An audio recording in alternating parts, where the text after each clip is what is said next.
Hello and good morning everyone. आज के इस लेक्चर में हम एटॉमिक एंड मॉलिक्यूलर फिजिक्स की एक प्रॉब्लम को डिस्कस करने वाले हैं जो कि एक स्टूडेंट्स के द्वारा पूछी गई है। और प्रॉब्लम है अपने पास experimental setup of Raman spectra के ऊपर, ठीक है। और ये जो टॉपिक है वो एग्जाम पॉइंट ऑफ व्यू से बहुत ज्यादा इंपॉर्टेंट है। ये काफी टाइम एग्जाम में रमन स्पेक्ट्रा के साथ पूछ लिया जाता है। अगर मैं बात करूं रमन स्पेक्ट्रा की, तो रमन स्पेक्ट्रा के ऊपर हम ऑलरेडी लेक्चर डाल चुके हैं, उसका लिंक आपको डिस्क्रिप्शन बॉक्स में मिल जाएगा, या फिर आप चैनल की एटॉमिक लिस्ट की प्ले लिस्ट में जाके वहां पे आराम से देख सकते हैं, ठीक है। तो बात करते हैं रमन सर ने जो एक्सपेरिमेंटल सेटअप लिया उसके ऊपर। तो रमन साहब ने सबसे पहले ग्लास ट्यूब ली। उस ग्लास ट्यूब की जो रेडियस है वो 2 से लेकर 3 सेंटीमीटर की थी और उसकी जो लेंथ है वो तकरीबन 15 से लेकर 20 सेंटीमीटर की थी, ठीक है। तो सबसे पहले मैं यहाँ पे लिखता हूँ लेंथ कितनी थी अपने पास, 15 से लेके 20 सेंटीमीटर की उसकी लेंथ थी, ठीक है। उसके बाद रेडियस की बात करूँ तो रेडियस थी अपने पास 2 से 3 सेंटीमीटर, 2 और 3 सेंटीमीटर की ग्लास ट्यूब थी। तो सबसे पहले हम यहाँ पे ग्लास ट्यूब लेंगे। ये अपने पास क्या है, ग्लास ट्यूब है जिसकी लेंथ हमने मान लिया अप्रोक्सीमेट 15 से 20 सेंटीमीटर की, और इसकी जो रेडियस है, रेडियस कितना है अपने पास, ये वाली रेडियस 2 से 3 सेंटीमीटर की है, ठीक है। और इस ट्यूब में रमन साहब ने ऑर्गेनिक लिक्विड फिल कर लिया। ऑर्गेनिक लिक्विड कौन सा फिल कर सकते हैं, मान लिया हमने बेंजीन ले लिया। यहाँ पे हम क्या लेके C6H6 अपने पास बेंजीन होता है। तो इसके अंदर ये जो ग्लास ट्यूब है इसके अंदर हमने ये बेंजीन फिल कर लिया। बेंजीन क्या है, ऑर्गेनिक लिक्विड है, ठीक है, इस टाइप से। उसके बाद इसके साइड में ये अपने पास जो ग्लास ट्यूब है, ग्लास ट्यूब के साइड में यहाँ पे इस जगह पे रमन साहब ने क्या लगाया, एक वाटर का सोर्स लगाया, या फिर साइड में यहाँ से वाटर फ्लो कराया। वाटर फ्लो इसलिए, वाटर भी कैसा, कोल्ड वाटर यहाँ से इस जगह में से फ्लो करवाया। ये क्या है, जो ट्यूब है उसकी वाल है, और ये वाली जो जगह है, ये वाली जो जगह जहाँ पेन देख पा रहे हो, यहाँ से रमन साहब ने क्या, जो कोल्ड वाटर है उसको फ्लो करवाया। कोल्ड वाटर को फ्लो इसलिए करवाया ताकि जो सिस्टम है वो हीटअप ना हो। तो यहाँ पे हम लिख देते हैं कोल्ड वाटर, कोल्ड वाटर, ठीक है। उसके बाद कोल्ड वाटर से नीचे यहाँ पे क्या, एक लाइट का सोर्स लगाया। ये हमने यहाँ पे एक लाइट का सोर्स लगा दिया, ठीक है। और ये लाइट का सोर्स हमने क्या ले लिया, मरकरी सोर्स ले लिया, या फिर हम इसको बोल सकते हैं लाइट सोर्स, लाइट सोर्स, ठीक है। अब ये लाइट सोर्स ऐसा था जिससे ऑल फ्रीक्वेंसी की रेडिएशन या ऑल वेवलेंथ की रेडिएशन निकल रही थी, पर अपने को यहाँ पे मोनोक्रोमेटिक लाइट चाहिए थी, ठीक है। पर इस सोर्स से तो ऑल फ्रीक्वेंसी की लाइट निकल रही थी, तो उस ऑल फ्रीक्वेंसी की लाइट को सिंगल फ्रीक्वेंसी की लाइट में कन्वर्ट करने के लिए हमने यहाँ पे एक फिल्टर का भी यूज किया। तो हमने यहाँ पे ये वाली जो जगह है यहाँ पे हमने एक फिल्टर लगा दिया। अब इस फिल्टर के अंदर से जैसे ही लाइट पास होगी तो लाइट की जो वेवलेंथ है वो सिंगल वेवलेंथ अपने को आगे मिलेगी, या सिंगल फ्रीक्वेंसी की लाइट अपने को इस फिल्टर के अंदर से पास होने के बाद मिलेगी। तो यहाँ पे मैं लिख देता हूँ, ये है अपने पास फिल्टर, ठीक है।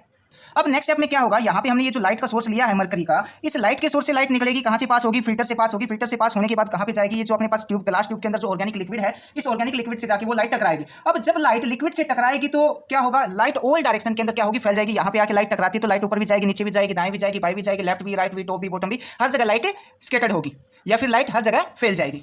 या फिर मैं ये भी बोल सकता हूं, लाइट जैसे ही लिक्विड से टकराएगी तो लाइट लिक्विड से टकराने के बाद कहीं पे भी जा सकती है। अब रमन सर ने एक ऊपर क्या लगा दिया, यहाँ पे ऊपर की तरफ रमन सर ने एक रिफ्लेक्टर लगा दिया।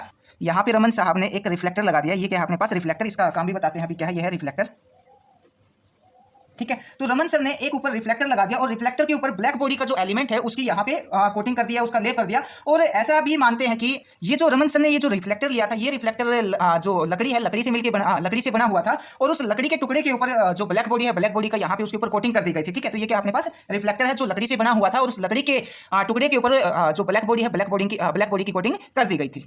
अब जैसे ही लाइट यहाँ से जो लाइट का सोर्स है यहाँ से लाइट निकलेगी, फिल्टर में से पास होगी, सिंगल फ्रीक्वेंसी की हो जाएगी, उसके बाद लिक्विड से जाकर टकराएगी। तो ऊपर तो हमने क्या लगा दिया, रिफ्लेक्टर लगा दिया जो लकड़ी से बना हुआ है, जिसके ऊपर जो ब्लैक बॉडी का पाउडर है उसकी कोटिंग कर रखी है। अब ऊपर तो लाइट जा नहीं सकती, या तो लाइट लेफ्ट में जा सकती है या राइट में जा सकती है। अब अगर अपने को ऑब्जर्वेशन लेनी है तो कंप्लीट लाइट एक ही डायरेक्शन में जानी चाहिए। तो अब हमने क्या किया, कंप्लीट लाइट को एक ही डायरेक्शन में भेजने के लिए जो लेफ्ट साइड है, इस लेफ्ट साइड में हॉर्न शेप का एक रिफ्लेक्टर लगा दिया, और उस हॉर्न शेप का जो रिफ्लेक्टर था उसके ऊपर भी जो ब्लैक बॉडी है उसकी कोटिंग कर दी गई है, उसका लेप कर दिया गया, ताकि जो लाइट है वो लेफ्ट डायरेक्शन में बाहर ना निकले। तो इस टाइप से हम हॉर्न शेप का यहाँ पे ये हमने एक हॉर्न शेप का इस तरफ रिफ्लेक्टर लगा दिया गया, और इस रिफ्लेक्टर के ऊपर जो कोटिंग है वो किसकी कर दी गई, ब्लैक बॉडी की कर दी गई। तो ये क्या अपने पास एक और रिफ्लेक्टर है जो किस शेप का है, हॉर्न शेप का है।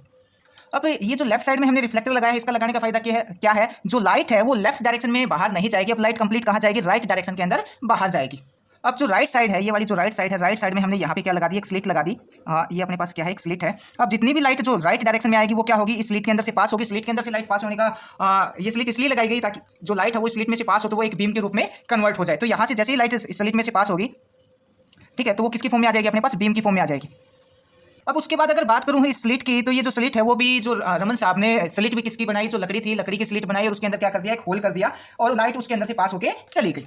अब नेक्स्ट स्टेप में क्या है, ये जो लाइट है वो इस स्लिट में से पास होगी तो एक बीम की फॉर्म में आ जाएगी। अब जो बीम की फॉर्म में लाइट आई है, अब अपना काम सिर्फ इतना ही है, जो बीम की फॉर्म में लाइट आई उसकी अपने को क्या लेनी है, स्पेक्ट्रम लेनी है, ठीक है। अब स्पेक्ट्रम लेने के लिए क्या करना पड़ेगा, अपने को इधर को एक फोटोग्राफिक प्लेट लगानी पड़ेगी। फोटोग्राफिक प्लेट के ऊपर आके वो लाइट गिरेगी, और लाइट गिरते ही उसके ऊपर क्या बनेगा, एक स्पेक्ट्रा बनेगा। और स्पेक्ट्रा को हम कैमरा की हेल्प से क्या कर लेंगे, ऑब्जर्व कर लेंगे। एक बार इसको स्टेप बाय स्टेप भी समझ लेते हैं। तो यहाँ पे हमने क्या लगा दी, एक फोटोग्राफिक प्लेट लगा दी। अब ये जो लाइट है उस लाइट को अपने को क्या करना है, इस फोटोग्राफिक प्लेट के ऊपर फोकस करना है। फोकस करने के लिए हमने यहाँ पे जो कॉन्वेक्स लेंस है, कॉन्वेक्स लेंस हमने यहाँ पे लगा दिया। कॉन्वेक्स, ये क्या अपने पास कॉन्वेक्स लेंस, कॉन्वेक्स लेंस का काम क्या है, ये जो लाइट बीम की फॉर्म में आएगी उसको एक जगह पे क्या कर देगा, फोकस कर देगा। अब लेंस से लगाने के बाद जो लाइट है वो क्या होगी, इस फोटोग्राफिक प्लेट के ऊपर सारी की सारी एक जगह पे फोकस हो जाएगी। फोकस होने के बाद हम यहाँ से स्पेक्ट्रम बड़ी आसानी से ऑब्जर्व कर सकते हैं।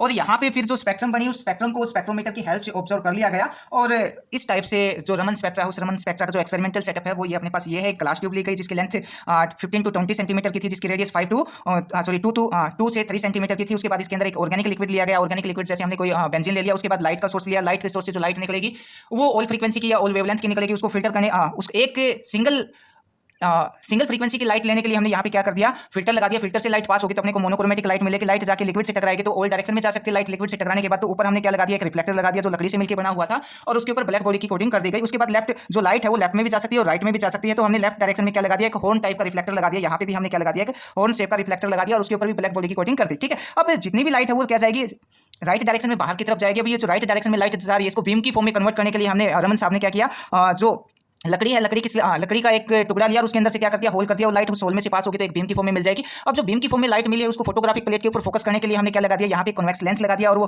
कॉन्वेक्स लेंस क्या करेगा, फोटोग्राफिक प्लेट के ऊपर इसको फोकस कर देगा और फोटोग्राफिक प्लेट पे क्या बन जाएगा, स्पेक्ट्रा बन जाएगा। और उस स्पेक्ट्रा को हम स्पेक्ट्रोमीटर की हेल्प से ऑब्जर्व कर लेंगे। और वहाँ पे उस टाइम पे पश्चिम बंगाल में जो कोलकाता है वहाँ पे कैमरा भी रखा हुआ था, उसकी हेल्प से इसकी इमेज ले ली गई। ठीक है, तो ये सिंपल सा एक्सपेरिमेंटल सेटअप है रमन स्पेक्ट्रा का। आप इसमें थ्योरी में आप क्या लिखेंगे उसके ऊपर भी बात कर लेते हैं। तो Raman use mercury source, Raman ने सबसे पहले मरकरी सोर्स का यूज किया था। उसके ऊपर इसने and a filter to convert into a monochromatic light. Organic liquid इस ट्यूब के अंदर फिल किया गया था। ट्यूब की जो लेंथ है वो 15 to 20 सेंटीमीटर की थी। यही सब आप इसको इंग्लिश में इसको ऐड कर सकते हैं। अगर नहीं कर सकते आप मेरे पास मैसेज डाल सकते हैं, इसके जो नोट्स है वो एज इट इज आपके पास सेंड कर दूंगा। ठीक है, थैंक यू।